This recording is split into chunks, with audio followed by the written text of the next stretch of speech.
everybody. Welcome to AE Studios' first podcast. How exciting.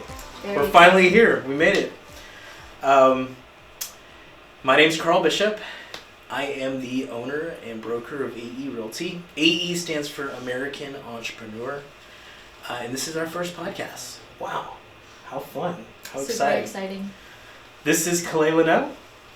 Hi everyone. I'm super excited to be here. And I really enjoy talking to you, Carl, especially because I've learned so much. I'm a new agent in the industry, and I've been working with Carl for about 4 or 5 months. 4 or 5 months now, yeah, and she's gotten off to a great start. Mm-hmm. And you know, this podcast is something that I've been thinking about doing for a really long time. It's just procrastination, not having the right co-hosts, timing, everything. And I know a lot of people are doing podcasts right now, and a lot of people are putting stuff out there, and we want to be different. Mm-hmm. We want to be good. We want to have great information, but we want to be a little different too, don't we? Yeah, I think that's really important too because everyone is on their own journey, and it's important for especially someone as experienced as you and as much knowledge as you have to be able to share it with people. Yeah. And that's really the way that things are going in this generation. So yeah. I'm really excited. I'm excited to learn from you. I'm excited to share with everybody. Yeah. And it's going to be a great turnout. I'm excited too. I've got a lot to share. I've got some pretty cool stories. And I'm excited about all the other people we're going to have on the show. I mean, we're going to have a ton of really cool guest speakers, friends of mine, colleagues of mine, other business owners. This is not just going to be a podcast about real estate. This is going to be a podcast about entrepreneurship more than anything else. American entrepreneur. Businesses of all sorts. And we've been talking a little bit about entrepreneurship this week. And so we'll have a bunch of different types of business owners. And I think your average listener or viewer of this show is going to be somebody that's wants to succeed in business, right? I definitely agree. This week we're reading a book, a chapter in our book club, and we talked about the definition of an entrepreneur. And there's a lot of definitions out there if you search for it, but my favorite definition is an entrepreneur is a person that can take something of very little or no value and turn it into something of great value. Mm-hmm. Isn't that cool? Yeah. Isn't that a cool definition? Because that really is what it is. Whether you're in real estate or Dino opening up a barber shop or whether you're opening up a pizza shop, basically you take something that is non-existent or not only is non-existent but is something that will cost to get started, and your goal is to turn it into something great. Absolutely. And so I actually heard an interesting perspective on that as well. I heard one time that entrepreneurship is like jumping off a cliff and assembling a plane on the way down. So it kind of just comes with a lot of risk and the ability to navigate and work through obstacles, That's a good one. So you don't crash and burn. That's a good one. Yeah. No, I remember, so Elon Musk did an interview, this is so funny, about 3 months ago. And in the interview, the person asked him, how would you describe being a business owner or entrepreneur? And his response was hilarious. It was I would say being a business owner is like staring into the abyss with no hope. I was like, wow. Did you relate to that? I do at times, yes. Because, being an entrepreneur is very challenging. It can be, I tell you, one of the most challenging things that you ever do in your life is getting into business for yourself. And it's not for everybody. Let's be honest. I think I really respect, friends and people that have made the decision to say, you know what, I prefer to be in a 9-to-5 job. You know what I mean? I want to work my 40 hours a week, go to every soccer game, get in the best, be in the best shape of my life, really manage my diet, my time. I respect that because those folks are a lot more self-aware and they realize, hey, you know what, I don't really need to take on all this additional stress and risk and things that come along with being a successful entrepreneur. I was talking to a buddy of mine that we're trying to help him find his second location. He owns a very successful auto body and paint shop, Jose Torres. Mm-hmm.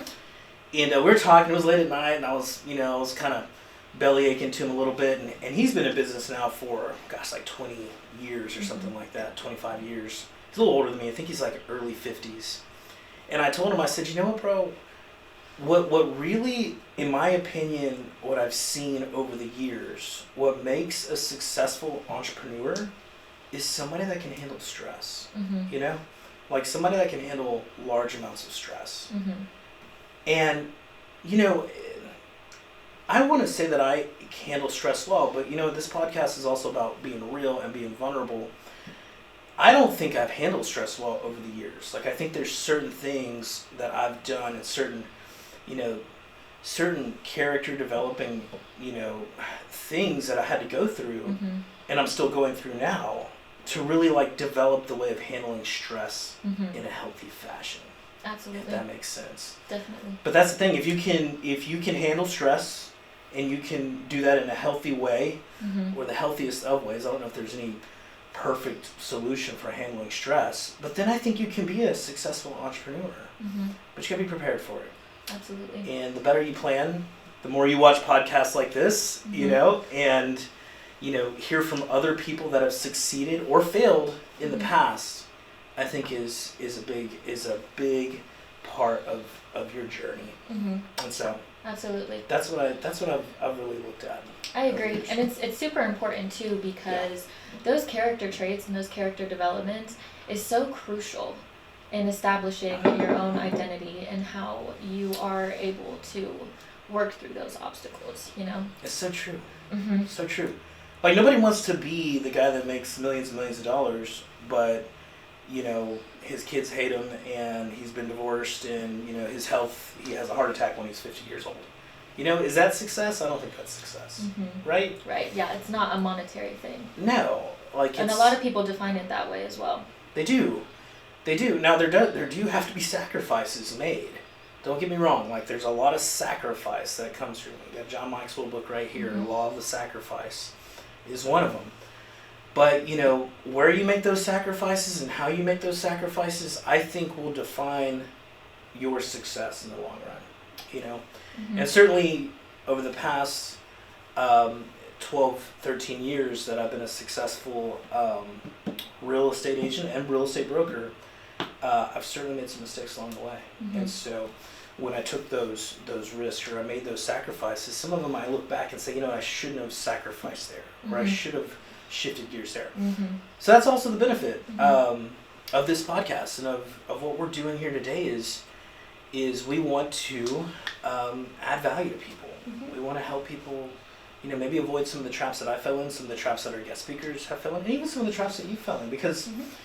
and I'll go ahead and share this about you. I mean, one of the things that impressed me the most about you when I first met you is that you had already taken a risk on a retail shop, a retail mm-hmm. clothing line, and maybe that's not completely done yet, and maybe you have future mm-hmm. aspirations for it, but in the short term, it closed mm-hmm. and it failed, right? And I love that because you have that experience. You know mm-hmm. what I mean? A lot of people look at that with a little bit of pain, mm-hmm. and I certainly look back at some of my decisions with some pain, but tell us about that. Tell us about your experiences at that retail shop. Yeah, there definitely is some pain to be had with it. I mean, you have all of these emotions of thinking, oh, I failed, and you have this stigma of, it not really taking off, so to speak. Yeah. But really the biggest thing that I learned from that, and I had the swimsuit line, what you're referring to, right, and then right. I had a partner actually open a brick and mortar, yep. and it was just a learning experience. The yep. foot traffic wasn't really there. I don't know if there was much research that went into it. COVID, right? Was mm-hmm. COVID. It was opened right in the brink of COVID. So there was a lot of playing factors that went into that. Right. And ultimately, it was a learning curve. It's not, so to speak, like the end or it failed or right. anything like that. Because I don't like to use negative terms sure. in that way, especially if they are deep-rooted passions and dreams and desires. Of course. And also, I dove headfirst into real estate. Yeah. And so that definitely did take the back burner. I love that. And up until this point, I don't have any regrets. Okay. I'm learning Learning. As I go along. And Learning. one of the biggest things about me and my journey of entrepreneurship is that I'm very curious. I love to learn. I love to try new things. And I'm not scared to have that stigma of, oh, it didn't work out, or oh, it didn't fail. Because I've been learning along the way from a lot of mentors and from you as well, that it's never really a failure. It's always a lesson, and you can apply everything to that next step that you decide to take. So yeah, that is that story. But what about you? Tell us a little bit about how you started and what made you decide to start. Love to share that. And I love what you said about learning. Mm-hmm. So my mission statement, and the mission statement for this podcast and for everything that I do, is to be the organization of choice, whether that's a real estate company or the podcast of choice, for learning-based individuals committed to adding value to people's lives. Learning-based entrepreneurs, learning-based realtors, learning-based business owners committed to adding value to people's lives. Because what I've learned over the years, if you just those two things, be learning-based, which is, you know what, every opportunity I can learn from, every opportunity I can grow from. And then adding value, make your business and make your life about elevating people and, you know, loving people and, you know, essentially adding value to people, you're going to succeed over time. Mm-hmm. Now, learning-based, a lot of people hear that, but what does that mean exactly? I like to say it's the opposite of ignorance-based. What is ignorance-based? This kind of sounds ugly. What is ignorance-based, right? Yes. Ignorance-based are sayings like, I am who I am, take me or leave me. Or been there, done that. Or this is my favorite because I used to say the principle. It's the principle of the matter. It's, you know. Sometimes it is the principle. Sometimes, yes. But you'll hear a lot of people say that. Realize, and we've all heard those phrases like probably thousands of times. Mm-hmm. But realize when you hear that phrase, when you hear somebody say that phrase, or when you say that phrase yourself, what's happening is there's negative emotion going on in your mind. It could be ego, it could be fear, it could be anger, frustration. It's some kind of, for the most part, negative emotion that's going on in your mind to make you say that. Stubbornness, etc. And when we have those negative emotions like in our mind and we say those words, it typically blocks us from learning. And so over the years, I've really tried to words are incredibly important, powerful. I'd like to say I'm intentional about not using those phrases. And anytime I hear myself saying it, I'm like, okay, let me check myself and figure out what negative emotion is kind of blocking me from learning. Because a learning-based person would say things like, you know, I've always been this way, but let me try to be better. Let me improve. Let me learn something and grow because I know I can always get better. A learning-based person would say, you know what, I've been there before, but let me go there again because I bet I can experience do things differently. Exactly. I'm just good. A learning-based person says something along the lines of, you know, this has always been a principle for me, but before I go spouting my principalities, let me understand what's the principle for you, or for them, or for this, you know? And so you see that shift there. I mean, and that's something that I've learned over the years because that wasn't always my mission statement. Right. But over the years, as I've succeeded and more importantly, as I've failed or have gone through challenges, I adapted my mission statement into that because I can get fully behind it 100%. Right. And I had an amazing coach, his name is David Scott, that helped me come to that about 7 or 8 years ago. And he's a wonderful man. And I'll talk, throughout these shows, you'll hear me say a lot of things from coaches and mentors I've had and that I currently still have. And books that I've read. You know, we've got a few books here that are a few of my favorite. And so you'll hear me share a lot of that. But let me tell you, so let me get back to your original question. How long have I been in business? I got my real estate license 18 years ago. How did you start and what made you start? Oh my gosh, so that's a great story. And I'll give you the condensed version. And there's other videos out there to kind of give you the more expanded version. But essentially, I was a young man, a young 20-year-old man that just didn't have a lot of direction. I was a bit of knucklehead is probably the best way to consider myself. Nobody could tell me anything back then. Anyways, in my early 20s, I was kind of just waiting tables, goofing around. When people would ask me, what do you do for a living, I would tell them I'm a professional poker player. Oh, goodness. Yeah. That was my job title in my early 20s is I'm a professional poker player. Because back during my early 20s, the poker industry kind of got really big, and like they were putting the World Series of Poker on ESPN. I mean, it was just a big deal. And you hosted a few games as well. As a matter of fact, I did, and that's actually what launched me into real estate. Is a buddy of mine. We had the bright idea to open up a poker room, which back then they were not legitimate forms of business in San Antonio, and so we did it, and we actually had a fair amount of success with it. And I think that's something about me is I've always been fairly entrepreneurial. I've always kind of had that like entrepreneurial spirit. Early on in my life, it was in the wrong industries and areas, and so we hosted this poker game, and my gosh, it was about 6 months, 7 months in, and we got robbed. We got robbed really bad, and that was a scary experience. It was a near-death experience, but like you had said earlier, it was a learning experience. And you know, sometimes I think God allows these things to happen. You'll hear me mention God throughout the podcast. I am a faith-based person. I am a Christian. And so that's a big part of my story. But I think God allowed us to get robbed, so I would switch gears, you know. And it was a near-death experience, but it also got me to look at, you know, what I was doing and made me reconsider my path.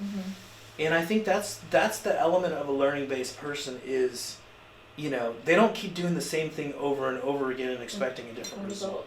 Right? That's an insane person. That's the definition of insanity. That's the definition of insanity. That would be the opposite of a learning-based person. A learning-based person like goes through things and like has failures or challenges or frustrations, and they learn and shift and grow. And so that's what I did. I had this kind of rock bottom moment. And you know, I'll say this about rock bottom. As painful as it is when you're at rock bottom, and who knows, maybe some of our listeners and viewers will be at a rock bottom point.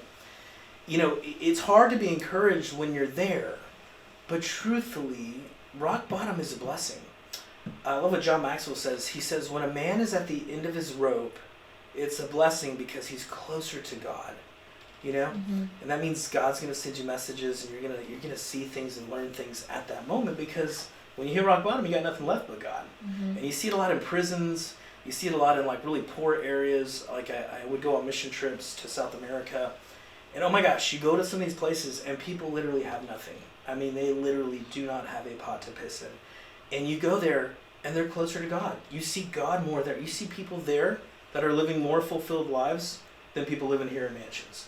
So rock bottom, I hit rock bottom when I was in about 24. A few things happened. I got robbed. My first son was born, which was like a huge wake-up call, James. And my dad passed away. He passed away at the age of 24. I'm sorry, at 40. I was 24. He was 49. He passed away due to complications with alcoholism. And so he was really young. And so I had a really tough year. I remember, because all that stuff happened within about 6 months. And man, I was just in a dark place. And I went to my mom. My mom is a local real estate investor, and she's just an incredible lady. You'll hear me talk about her a lot. I said, Mom, I need to change gears a little bit. You know, I need to change, and I wanted to come and apologize to her first of all, because I hadn't really even spoken to her much in my early 20s, and I was kind of being I didn't want to talk to her because I knew what she was going to say. She was going to give me a hard time about the life I was living and about the people I was with, and so I went to her and said, Mom, you know what? I'm ready to change. And, you know, she had always been a huge advocate for education for me, but I just couldn't, I was too bored in college. Like, I would go to the classes and I'd be like, no. And I would just leave and go hang out with friends. And so college wasn't really for me. And I say that, you know, I really wish it was, because I'm a huge fan of education. I'm a huge fan of reading and just learning. But early on in my life, I didn't really appreciate it, you know. And so I went to my mom and I said, Mom, you know, I don't know what to do. All these terrible things are happening. You know, can you help me out? Can you, give me some insight? She said, of course. And she was so happy that I'd come back to her. And she said, son, at the time she was buying about one house a year. She was a real estate investor. I think she owned like 3 or 4 properties, and she would, maybe 5. And she'd buy these houses and she'd clean them up a little bit and then she'd rent them out. And so she said, son, you're a good, person that likes to talk to people. Why don't you be a realtor? Why don't you try real estate out? She's like, I buy these houses from these realtors and you could do that. And I was like, that sounds kind of cool, And so I did it. You know, I basically went and took my classes. I was continuing to wait tables and, you know, just kind of do side jobs to pay my bills. But I got my real estate license, and that was 18 years ago. And so. And you had a bit of a slow start too in real estate. I know. Yeah. You make a couple jokes about no one could possibly get a slower start than you did. That's funny. You know, once you've been around me for a while, you've heard all my jokes like a million times. So they're less funny. But one of the jokes I love to tell people is I just told this yesterday at a champions class that we did. Is it's impossible to get a slower start than I did.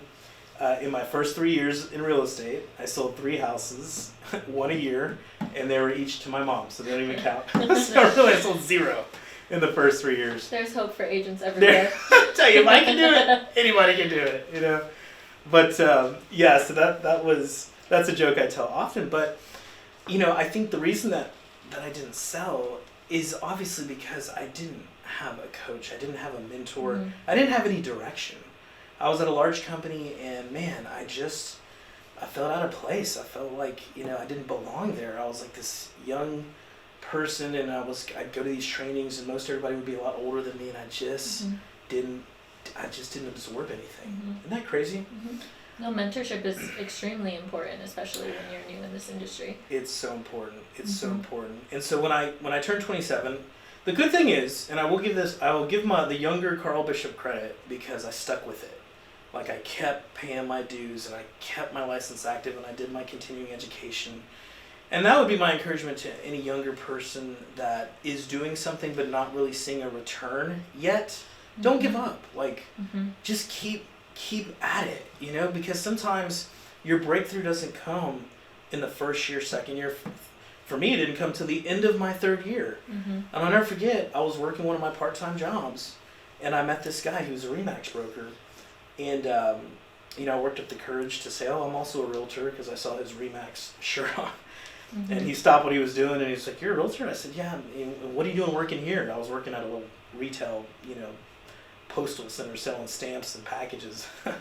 And I said, "Well, you know, I've only been doing it a few years. I'm still, you know, fairly young, and I'm trying to figure it out." So he had said, "Well, why don't you come meet with me, and we'll see if there's an opportunity for me to help you." And oh my gosh, I'm so grateful for him. And I truly believe that was a God appointment as well, because I met with him, and we had a great talk. I've always enjoyed talking to people. Like, that's something I've always enjoyed from a young age. But this was the first time that I actually saw somebody. I was like, wait a minute, this guy's successful. Like, he was closing 3-4 deals a month. And I could he's about 5-6 years older than me, which was like just old enough to be like my older brother. And so we had this great meeting, and he says, "Look, you seem like a bright kid, you're well spoken, and I'll take you on, but I've got 3 rules, right?" And of course, you've heard these 3 rules a million times, but rule number 1 is I couldn't have any other jobs. So I was going to have to quit waiting tables and quit working at that other place that he had met me at. And so I had to figure that out. Rule number 2 was I had to be in his office every morning at 8 a.m. on the dot. And he said this clearly, I'll never forget. He said not 8:05, not 8:10, not 8:15. He says, if you can't be here at 8, he's like, let's just stop talking right now. And I think for my personality, I need a little bit more of a hard ass like that. You know, somebody that kind of like, look, I'm gonna fire you on the spot. Like, if you're 5 minutes late. Like, for me at the time, at my age, I needed somebody a little bit more of a firm hand like that. I know not everybody responds well to that type of coaching and leadership. Yeah, some people need a little softer touch. But for me, at the time of my life, that's what I needed. And I was like, okay, this guy is not messing around. He is serious. And rule number 3 was that every time he saw me, which was going to be 6 days a week at 8 a.m., I needed to be either in a jacket or I had to have a tie on, dress shoes, and a dress slacks. Which for me was a huge challenge because I only had one suit at the time. You know, it was for weddings and funerals. Right? I only had one suit, so like this was a big deal for me. And he says, if you can abide by these 3 rules, I will take you into my organization and I will teach you how to be successful. And I was like, okay, well, let me try to figure this out. So of course I went to my mother, and you know, I think everybody has somebody in their life like my mom. You know, somebody that believes in you, somebody that, you know, wants to help you be the best version of yourself, some kind of influencer in your life that wants to elevate you. And it may take some time to think about it, you know, and I talk to a lot of people that just, you know, oh, I don't have anybody. You know, I'm all on my own, you know, and, and I hear that, and I'm like, you know, I would challenge that person to think a little harder in that, because most of us have someone, you know, that can invest in us. And so I went to my mom. I said, Mom, there's this guy, he's a successful broker. He says he can make me successful too, but I got these 3 rules, and they're going to cost, it's going to be an investment, and I don't have the money to do it, and I need you to help me out, you know? And my mom, she was like, okay, well, do you think it can work? And I said, yes. So she's like, okay, I will loan you the money to sustain yourself for a few months without, you know, having to work, to buy a couple of suits and jackets, and to, you know, put gas in your car, all the basic stuff, so you can go and work with this guy. And she wrote it all down in a contract, you know. And the terms of this contract were pretty funny, like church every Sunday. Not just service, but Sunday school as well, okay? Exercise 4 times a week. Yep. My mom actually wrote this into a contract. I believe it. And the loan was due and payable back within 9 months with interest. Okay, my mom's a business lady. You know, she was making a business loan to me. And she's probably the only person that would have made a business loan on me at the time, because I was, you know, I would say the definition of a high-risk investment. But she did, and I'm so glad she did, because that first year that I went underneath Zach Taylor at Remax 360, I became one of the top agents in the city of San Antonio. And it was actually one of the years in 2009, the market was in a steep decline. And we're going to talk a little bit about that too, because our market has been in a fairly steep decline. You know, I know we have some market insights we want to share too, but that was one of the toughest years in the real estate industry. And I was making more money. But 2009 is when I made my first $100,000. I mean, I finally, as a 27, 28-year-old kid, made my first 6-figure income. And it was a market where everybody else was suffering and everybody else was going out of business. They say 60% of the agents went out of business or actually lost their license or gave up their license between the years of like 2008 and 2011, something like that. And I was crushing it. I was having the time of my life. It was so cool. Against all odds. Against all odds, but I always tell people back then, I had a coach, I had a mentor, and I got excited about what I was doing. Like once I started to have a little success, oh my gosh, I was the first one in. Oh my gosh, I wanted to be at work. Like I'd wake up and I couldn't wait to get into the office because it was mine. Because that was the biggest thing. Like I enjoyed helping people, I enjoyed what I was doing, but what I was more passionate about is that business was mine. It was my business, and it was going to be successful, and I had ownership of it. And that's something that really resonated with me, and I think it resonates with a lot of entrepreneurs. With most entrepreneurs. Yeah. They want to take something of little or no value and turn it into something of great value. So that's it. And then, of course, about 3-4 years in, I bought out his partner and then eventually bought him out.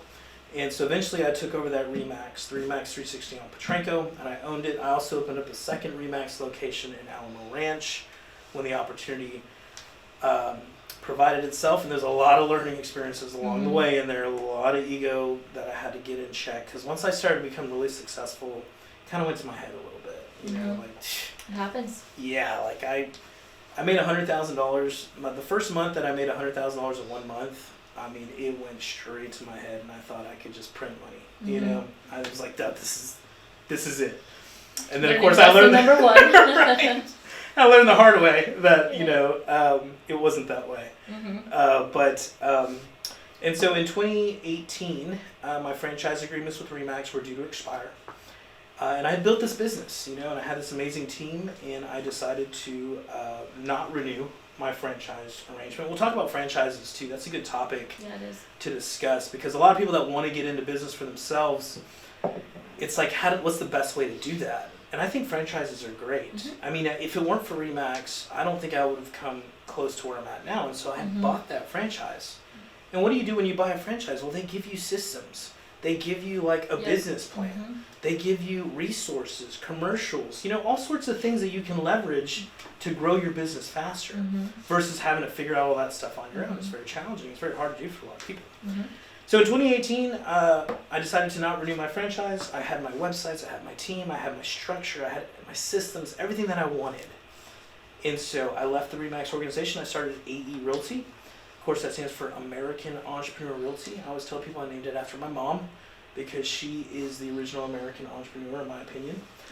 Even though she came from Peru when she was only 16 years old, she really displayed the traits of an American entrepreneur. And so 2019, the year I left RE/MAX, was my best year ever. We maintained and kept every person with us. We grew in agent count. We grew in transaction count.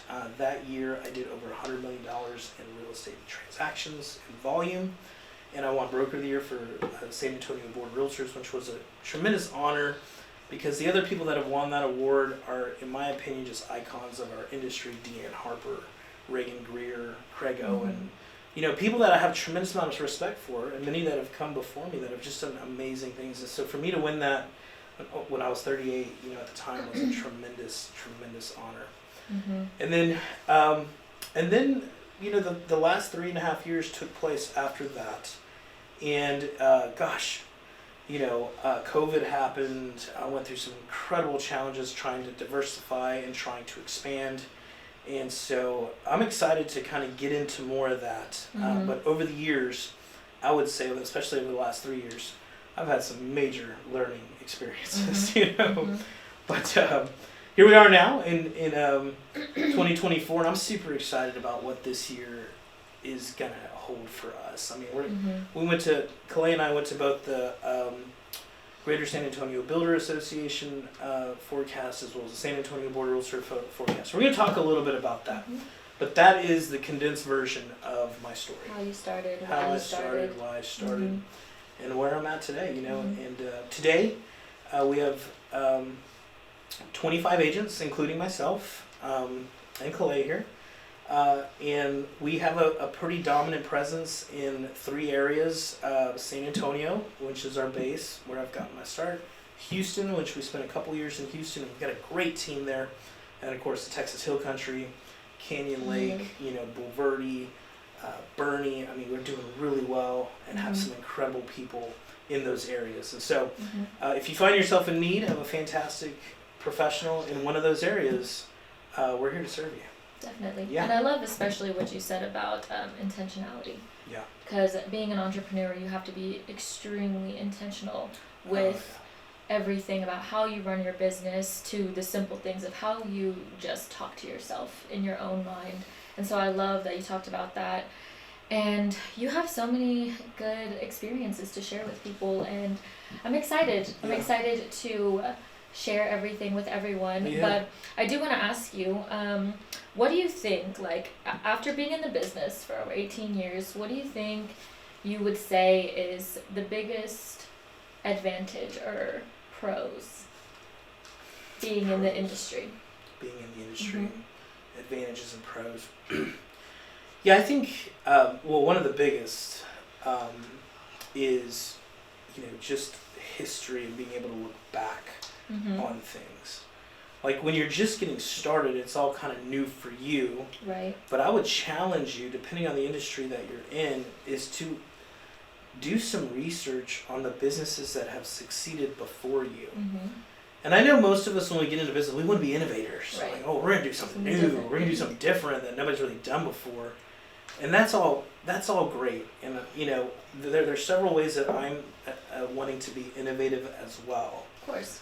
But to have success and actually start bringing in revenue, you want to look at some of the things that are already established. Some of the things that already work well.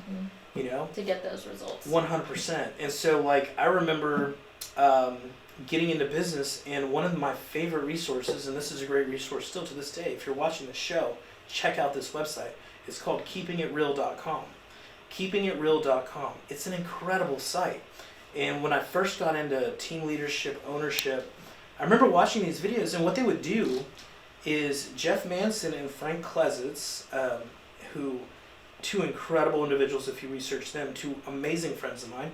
They would go around the country and find a top producing team leader or broker, and they would interview him for about 30 minutes or an hour, kind of similar to what we're going to do within this podcast. And oh my gosh, like, I'll never forget the one they did with Ben Kinney, which was like the first one they did in like 2011. Oh my gosh, I watched that thing like 13 times, 14 times. I literally would watch it over and over and over and over again. Because what I wanted to do is I wanted to study like his success. Because at the time, Ben Kinney was doing like 400, 500 deals a year. He was crushing it in Seattle, and I knew all about him. And so like I literally just watched that video over and over and over again, so I could like try to model what he was doing well. And so I would say that to answer to your question is, especially if you're starting a new business, do some research and find some people that have had success before you, and go and study, them, like learn from them, So we did go to 2 housing forecasts. Yes. This year. Yes. 2 in the same week, actually. We sure did. So I want to ask you, with all of your experience and your knowledge, we got a lot of information from those forecasts, right? Yeah, we sure did. In your opinion, what do you think the market is going to look like for 2024? Well, that is a great question, and let me just say this about the housing forecasts. I mean, this year, I gotta say, they weren't as good, and I don't know how to say that with, knowing that it's a little hard to forecast what's going on. Right. Like we're in kind of unknown territory right now. There's some things going on, with the Federal Reserve, with the election, with just our monetary policy, like that bring in a lot of like unknowns. And so, and when I say it's not as good, I don't want to discredit Zonda or the presenters that we had, because we had some great economists. Right. I mean, these guys and gals are educated, and they did their best shot. But I kind of left those forecasts with more questions than I had really answers. And over the years, one of the favorite years when I used to do the forecast was when Dr. Doubtzer used to do them, and he was the head of the economics department for Texas A&M for years. As a matter of fact, if you get a chance to look up Dr. Doubtzer, he is such a cool guy. The reason I enjoyed him is because when I would leave the forecast, my abs would literally hurt from laughing the whole time. He was an economist, so he was more like a stand-up comedian. I mean, he just made it so funny, and he just made it so entertaining that when you would leave these forecasts, you'd been laughing the whole time. And those are my favorite economists, the ones that can kind of make a joke about everything. And Dr. Doubtzer always used to say, in order for me to get up here and give these talks, I only have to be right 51% of the time. So, and that is true. An economist, what makes an economist is somebody that's right 51% of the time. And so that's the first thing I want to say about the forecast is it was a little bit murky. And so based off of what I've seen so far, what do we know? The Federal Reserve raised interest rates in a historically quick fashion. And the main consensus as to why they did that is because they saw inflation was getting completely out of control. Well, they knew that it was getting out of control before they started to reduce them. And so it almost seemed like a knee-jerk reaction that they just did it way too quick because they were freaking out. It's almost like, oh my gosh, we're filling it up too fast, and let's just, let's turn off the water altogether. Let's just make nobody buy. Right. And that's what happened.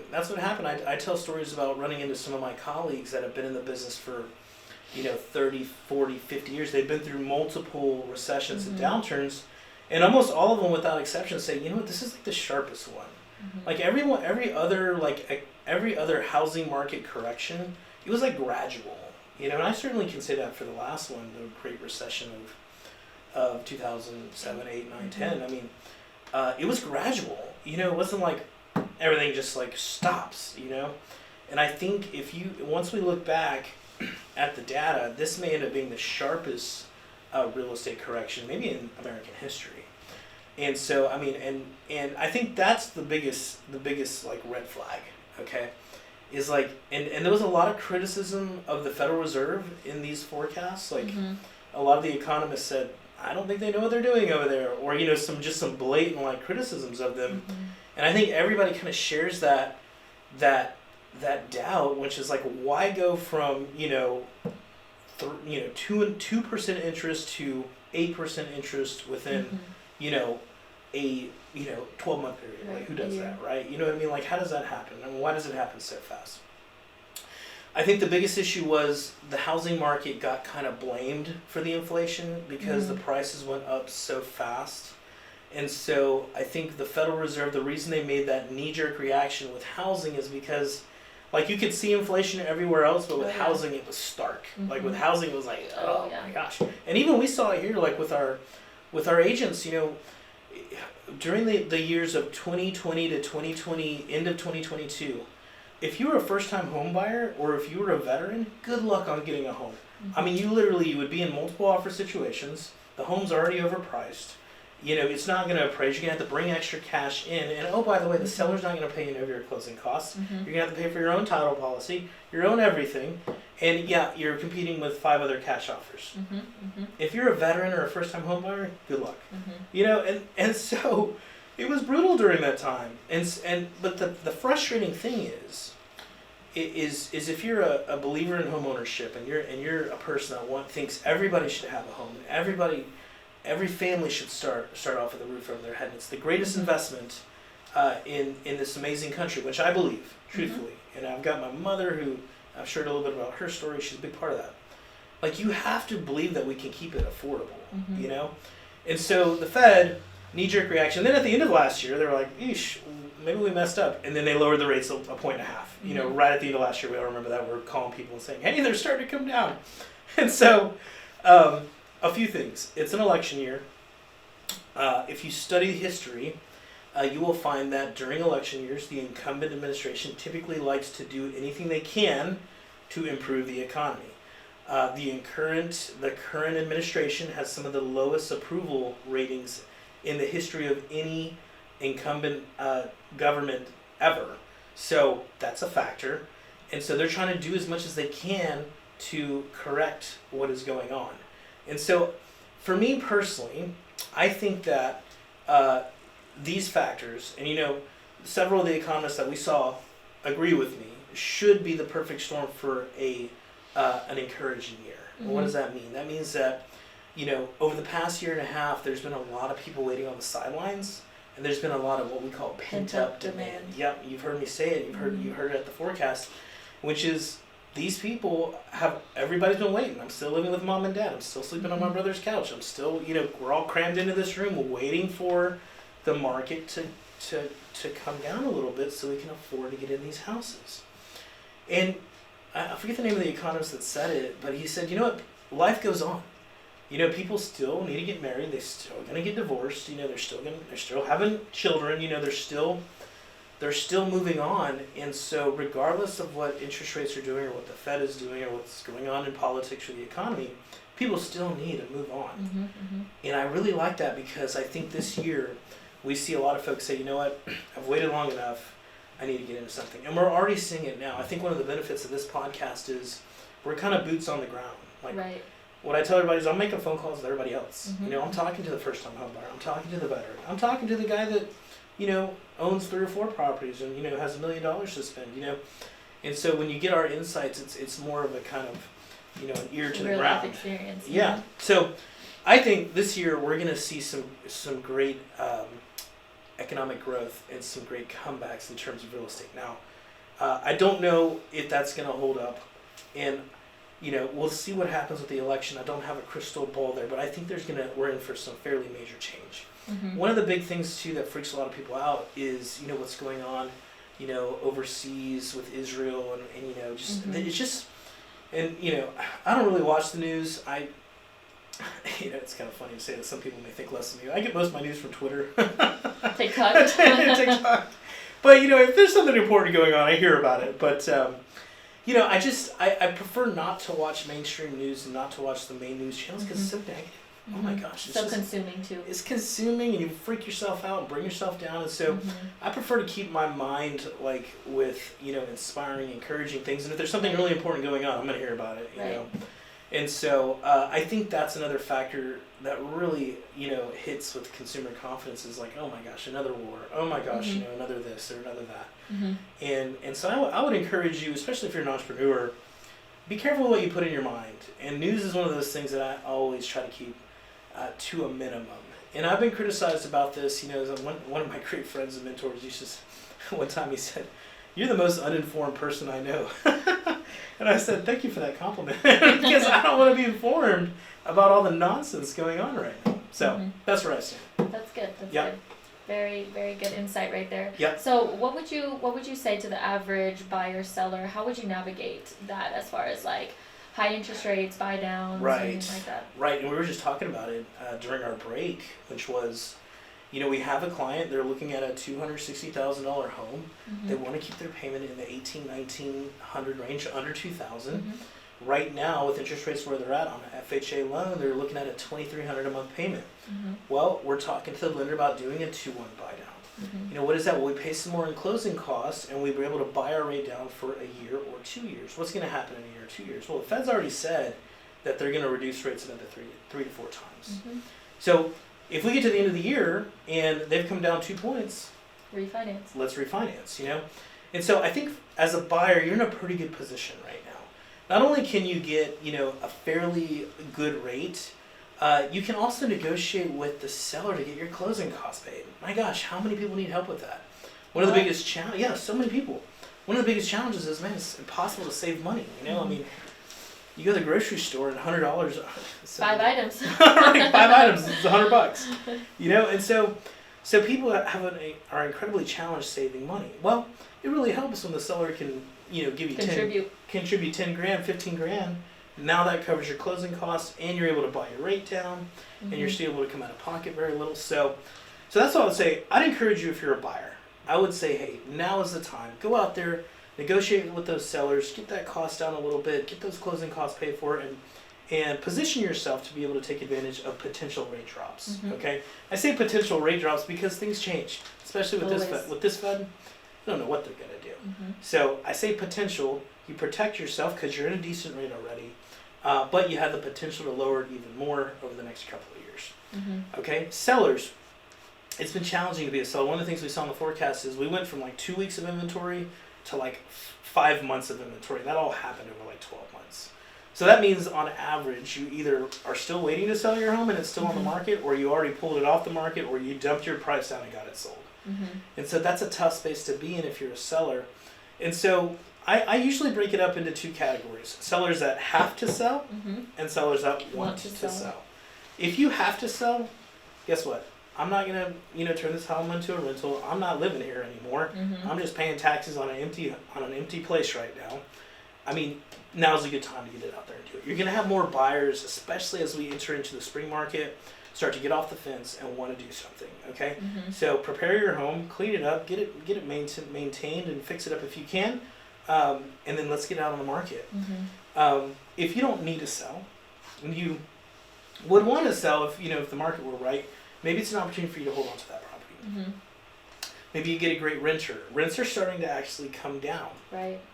There's a disparity right now between the amount of rent you can get for a property and the same amount that you would pay in a mortgage for that property. Right now, it's growing. Okay, and you've seen that with some of our clients that we're working with. They, that home that rented out for $2,300 a month, now we're struggling to get $2,100 or $2,000.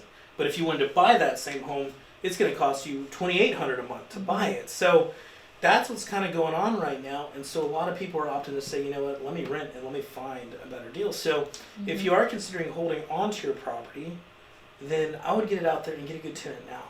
Get somebody locked in for a year or two, get that property producing, and then see what happens in a couple of years. Okay? That's great. Yep. A lot of valuable insight right there. Thank you. Thank you for sharing that. Yeah. So as we wrap up, what do you think is going to happen in our market, say within the next 3 to 5 years? Like, what are your predictions? So, and I geek out on this sort of stuff, and I've always been more of an Austrian economics fan. I know there's Alan Keynes and Keynesian economics seem to work, in many cases. I've been saying that we should be preparing for a fairly major correction for a long time. And I base that prediction off of our monetary policy. I just, for some reason, and I don't want to sound like one of those old guys, we need to go back to the gold standard. I don't necessarily believe that anymore. But when we were on the gold standard, at least our currency was backed up by something. Now it's backed up by nothing. And I don't know if you saw the news, we just hit like $16 trillion in debt or something crazy like that. Insane. It's just an insane amount of debt. And what's happening is who do we owe that money to? Well, countries like China and these other world powers. And the debt is unsustainable. And so, like, what's going to happen? Well, I thought this was going to happen, about 5 or 6 years ago. But what the United States and the Federal Reserve was able to do is they were able to make the dollar like the world currency. And I even saw that as I was going on these mission trips down in South America, and I'd go to places like Ecuador. And I'm going down there thinking I'm gonna have to exchange my money and get some Ecuadorian money. They're like, oh no, we use dollars here. I was like, oh, okay, all right, that's cool, I guess. And so what happened is over the past 7 to 10 years, the dollar really became the world currency. And so what we were able to do is kind of expand our debt and our commitments, over the globe. Okay, but the other world powers that we owe money to, like China, they don't use our currency. And so at some point it expands and then it just kind of goes down from there. And so I think that is going to happen at some point. But I think a big part of it and what it really depends on is who is leading the country. And this is what we're going to find out this year. And regardless of what, side of the aisle you stand on, I think everybody realizes that something needs to be done. And the person to do that job is what's going to be figured out this year. But I think the answer to that question, what's going to happen in the next 3 to 5 years, is greatly dependent on who takes control. And there's a lot of different levers that you can pull. And, in my opinion, I know what we're going to do. And I know what every entrepreneur on this podcast should do. Keep moving forward. Find ways to find solutions. Find ways to leverage technology. Things like AI. Oh my gosh, we're going to talk a lot about technology on this platform. But I think AI may end up being like the game changer for our economy, for individual business owners. We're leveraging AI a few different ways right now. But I was in a class the other day. I was renewing my broker's license, which, I just have to do every 2 years. Such a pain in the butt. But they asked, it was a technology class that I got signed up for. Thank you, Rachel, for signing me up for technology class. Go, Rachel. But I was in the class, and it was about 40 people in the class, and they said, okay, raise your hand if you are using AI. And I was like, I raised my hand, expecting like half the class to raise their hand. I was the only person that raised my hand, which I was shocked about. And so, of course, the teacher goes to me and he says, okay, Carl, tell us how you're leveraging AI. And I was like, well, we have our little chatbot, Robin. We have Robin. Robin is incredible. Isn't she cool? She is incredible. She gets me. She does. Me and Robin are super, super tight. Yeah, she's my girl. She's like top 5 best friends. No, I'm just kidding. So Robin is an AI bot. And what Robin does is when we have a lead come in, she engages them and starts communicating with them. That lead could come in at 2 a.m. in the morning. Everybody else is asleep or not on their phone, and she's talking to clients, and they think they're talking to a human. So that's one way we're leveraging AI. We're also leveraging it with content. And that's one thing Rachel, she's got ChatGPT going, and she's, this ChatGPT wrote this, and like, that's brilliant. And she's very good at leveraging that. So we're leveraging it in a couple different ways. But I think we're still just the tip of the iceberg with AI. I mean, there's like, sometimes I'll like literally go home and my mind will just start, and I'll just start texting Rachel like thousands of texts, and she has to see that. But my mind starts thinking, man, we should use it for this, we should use it for that, we should use it for this, and we should use it for that.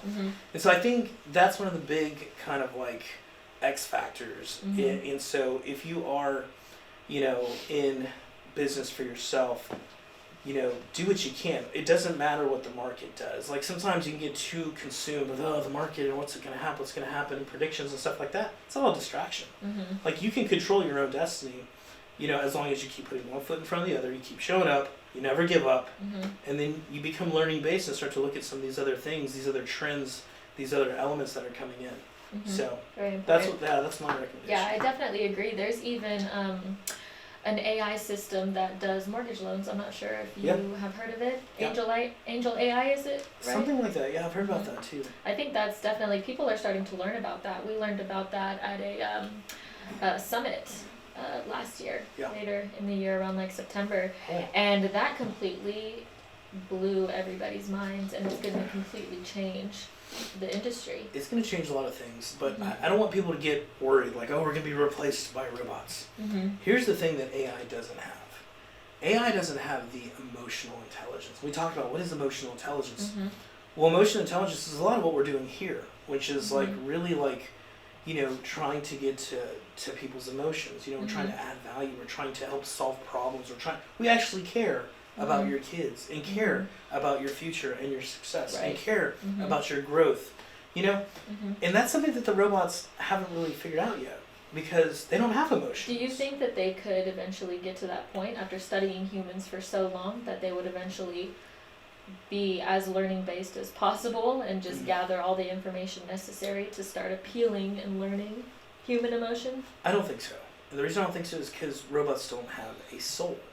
And I think there's a lot of things that happen with a soul. Like just even if you think about our relationship up until now, a lot of stuff has happened, but it's happened because, you know, intuition or because, you know, energies or because, you know, just like emotions that are there that the robot would have kind of glossed over. Right. You know what I mean? And so I think if you're an entrepreneur and you can think of, you know, your customers and your clients and you operate your business relationally, not transactionally. Transactionally, yeah, the robots are going to take over all that. Right. Relationally, that's where we win. We can win relations. Because, like, the reason I'm going to call Kalei to sell my home is because, you know, she actually cares and called me when my daughter won her volleyball tournament. And she also called me and we cried together when my son broke his leg. You know what I mean? Like, those are things that the bots will never get. And so that's where I think that you need to capitalize on if you're an entrepreneur. Yeah, relationships are super important. That's something that I strive to build my business on as well, is just relationships. Feel like I'm very personal and communicative. And like you were saying earlier, I do care. I'm very curious and I do like to know and build relationships based on that. So I think that's very important that you touched on that. So important. I'm super excited for what we have coming on, and there's one question that I do want to ask you because I know that success is different for every single individual, and you have touched success, and you've also been in some low positions in your life as well. So what do you think, how do you define success personally? Yeah, how do I define success? The first thing I want to say about success, that's a great question, is there is a different definition for everybody. And I learned that. You know, I would say I learned that the hard way because I think over the years as I've coached and mentored people, I always try to push them towards my definition of success at the time. And so I've changed my definition over time. And, you know, early on in my career, it was all about numbers. It was all about, you know, how many houses, being the best. Money in bank account, how many properties I own, you know, how many houses I sold that year, how many millions did I make. And I learned that, you know, that leaves you incredibly unfulfilled, you know, and then you're constantly searching for something else, you know. And so I mentioned being a faith-based person, and that's a big part of my definition of success now is the way that I believe that God has a plan for every person. And I believe that plan is a good plan, a plan for, you know, growth, and a plan for success, and a plan to give them a future and a hope. Matter of fact, that's Jeremiah 29:11, is that God has a plan for us, and it's a plan for a future and a hope. And what that boils down to for me is success is about growth. Success is about moving forward. You know, and I think for me now, the way that I define my success is, am I going back or am I going forward? You know, and it's easy to look at that. Maybe I'm just taking tiny little steps forward and tiny little steps back. But if I look at the body of work, am I moving in the right direction? And for me, that's closer to God. That's closer to my purpose. That's closer to what God has planned for me. And so that would be, at this stage of my life, at 42 years of age, how I would define success is, am I learning based? Am I adding value to people? And am I growing? And if I am, then I would say that that is the definition of my success. I love that. Yeah. I love that. Thank you for sharing. Yeah, progress is super, super important. And as long as you are able to shift from the experiences you've been through and turn it into a positive and continue to grow, I think that's really, really special. Yeah. So I always enjoy talking to you, Carl. I always learn so much. Thank you. And I'm excited for what we have in store for this podcast. So excited. And yeah, so I'll take this opportunity now to kind of, to, drop a couple of exciting, updates out there. So we do plan on having some incredible guests on the show. Friends of mine that have been mentors and just incredible people in my life, just to name a couple. Levi Rogers, David Schrader, who are two top producers here in San Antonio. I've spoken to both of them. I'm excited to get them on in future episodes. Also, too, nationally. We have some people coming in nationally that will come into Texas and visit and want to spend some time on our podcast. And so during that time, we'll be able to sit down with them. You and I will be able to sit down. You'll be able to leverage that curiosity that you have and ask them great questions. Pick their brains. Oh my gosh, we're going to have such a great time. But I also, too, want to go outside of the real estate industry. Of course, the real estate industry is where we'll get, the majority of our speakers from. But we're also going to go outside of that. We're going to get, one of the top restaurant owners in here. We're going to get, one of the top, gym owners in here. We're going to really mix it up, because this podcast is not just for real estate. Of course, that's kind of our foundation. That's where you and I are in that business. But it's for all things entrepreneur. And so look forward to those episodes. And if you're watching this, send in some thoughts. If you have somebody that maybe you think would be a good person for us to have on the show, we'd love to hear that. And any questions you guys may have, we'd love to answer them. 100%. Dive into those perspectives as well. 100%. I'm excited. Great job. Yeah, good job. Thank you so much. Thank you so much for tuning in. We appreciate you, and we appreciate your time more than anything else. Let's say this, we value your time. That's the one thing that you can't make more of, is time. And so every minute of this recording, every minute of this podcast, is with that in our hearts, that we want to add value and respect that time, because we value it tremendously. And so, thank you guys. Thank you guys so much. This is AE Studios. Kalei and Carl. Crushed it. All right. See you. Signing off. Bye.